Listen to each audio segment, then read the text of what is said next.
Students welcome to my channel set commerce classes. मैं हूं Praveen sir और मैं इस वीडियो में आप लोगों से डिस्कस करने जा रहा हूं illustration number 61 of chapter admission of a partner from the book TS Grewal, edition है 2024। और ये जो इलस्ट्रेशन नंबर 61 है वो पेज नंबर 4.64 पे गिवन है ऑफ दिस बुक। ठीक है बच्चों, तो इलस्ट्रेशन नंबर 61 कुछ इस तरह से है कि ए, बी और सी ये तीनों पार्टनर्स हैं और आपस में प्रॉफिट शेयर क्या करते हैं इन द रेशियो 3:2:1। इन्होंने डी को जो है 1/4 शेयर के लिए नया पार्टनर बनाया और ये बताया गया कि जो डी है वो अपना शेयर ए से और बी से ही एक्वायर कर रहा है। वो 3/16 शेयर ए से ले रहा है, 1/16 शेयर वो बी से ले रहा है। ठीक है बच्चों, फिर आपको ये भी बताया गया साथ साथ कि जो total capital of the new firm है वो है ₹1,20,000। ठीक है बच्चों, और डी जो है वो इसी total capital of new firm का अपने हिस्से के बराबर कैपिटल लेकर आएगा। और जो ए, बी और सी हैं इनको भी अपनी कैपिटल्स को नए रेशियो के अकॉर्डिंग रीएडजस्ट करना है। ठीक है बच्चों, आपको वैसे ए, बी, सी की जो कैपिटल्स है आफ्टर ऑल एडजस्टमेंट्स वो कुछ इस तरह से दे रखी हैं। ₹40,000 ए की है, ₹35,000 बी की है और ₹30,000 सी की है। ठीक है बच्चों, अब आपको ये बताना है कि इन सभी पार्टनर्स की नई कैपिटल क्या होंगी। ठीक है बच्चों, और साथ साथ ये भी बताना है कि अपनी कैपिटल को नए रेशो के अकॉर्डिंग एडजस्ट करने के लिए ए, बी, सी को कितना कैश लाना पड़ेगा या कैश लेके जाना पड़ेगा। ठीक है बच्चों, और इस क्वेश्चन में कहा नहीं गया है लेकिन आपको नया प्रॉफिट शेयरिंग रेशियो निकालना ही होगा बिकॉज आप total capital of new firm को इनके नए रेशियो में एडजस्ट करना चाहते हैं। ठीक है बच्चों, तो यहां पर आपको 3 काम करने हैं कुल मिला के। पहले तो ये पता करना है कि इन सभी पार्टनर्स का नया प्रॉफिट शेयरिंग रेशियो क्या है, फिर ये पता करना है कि नए रेशियो के हिसाब से इन सभी पार्टनर्स की कैपिटल कितनी कितनी होंगी, और फिर आपको ये पता करना है कि किस पार्टनर को कैश लाना होगा और किस पार्टनर को कैश लेके जाना होगा। ठीक है बच्चों, तो आइए स्टार्ट करते हैं सॉल्यूशन। तो बच्चों आपको ए का सेक्रीफाइस दे रखा है 3/16, बी का भी सेक्रीफाइस दे रखा है 1/16। ठीक है बच्चों, तो अब ए का नया शेयर निकालने के लिए उसके पुराने शेयर जो कि 3/6 है उसमें से 3/16 माइनस करिएगा। एलसीएम आएगा 48, 6 8 जा 48, 3 8 जा होता है आपका 24 और 16 3 जा 48 तो 3 3 जा 9, 24 - 9 होता है बच्चों 15। तो ए का नया शेयर आया 15/48।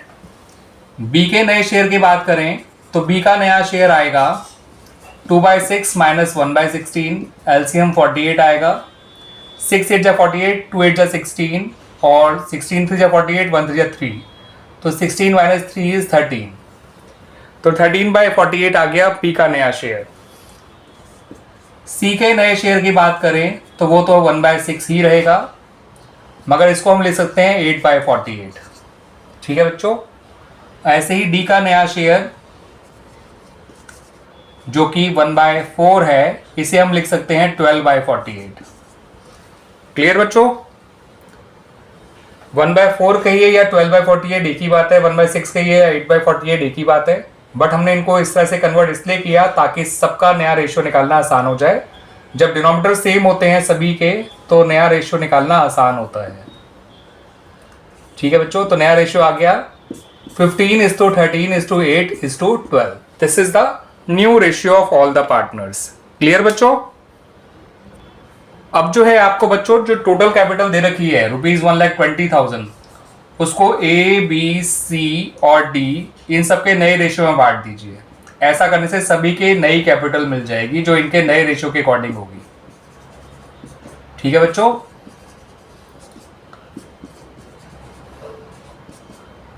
तो ए का नया शेयर है 15/48। 1,20,000 को जब आप 15/48 से मल्टीप्लाई करेंगे तो यह आएगा ₹37,500।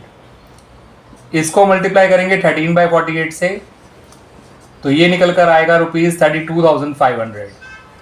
इसको करेंगे आप 8/48 से तो ये आ जाएगा बच्चों ₹20,000। और इसको करोगे 12/48 या 1/4 एक ही बात है, ध्यान रखिएगा बच्चों। तो ये निकल कर आएगा बच्चों ₹30,000। क्लियर बच्चों? तो ये हमें इन सब की नई कैपिटल्स मिल गई, ए बी सी और डी चारों की, जो कि इनके नए प्रॉफिट शेयरिंग रेशियो के अकॉर्डिंग है। ठीक है बच्चों, आइए पता करते हैं कि किस पार्टनर को पैसा लाना होगा और किस पार्टनर को पैसा लेके जाना होगा, ताकि इनकी कैपिटल नए रेशियो के अकॉर्डिंग रीएडजस्ट हो जाए। तो बच्चों ए बी सी और डी इन चारों की ओल्ड कैपिटल्स थी। ए की थी ₹40,000, बी की थी ₹35,000, सी की थी ₹30,000 और डी की थी कुछ भी नहीं, क्योंकि डी तो पुराना पार्टनर था ही नहीं, तो उसकी होल्ड कैपिटल तो जीरो ही होनी चाहिए। ए की नई कैपिटल है 37,500, बी की नई कैपिटल है 32,500, सी की नई कैपिटल है 20,000 और डी की नई कैपिटल है ₹30,000। अब इनका डिफरेंस जो भी होगा वो कैश ब्रॉट इन या कैश विड्रॉन होगा। अब अंडरस्टूड है कि ए की पुरानी कैपिटल ज्यादा है, नई कम है, तो ए ₹2500 विड्रॉ करेगा।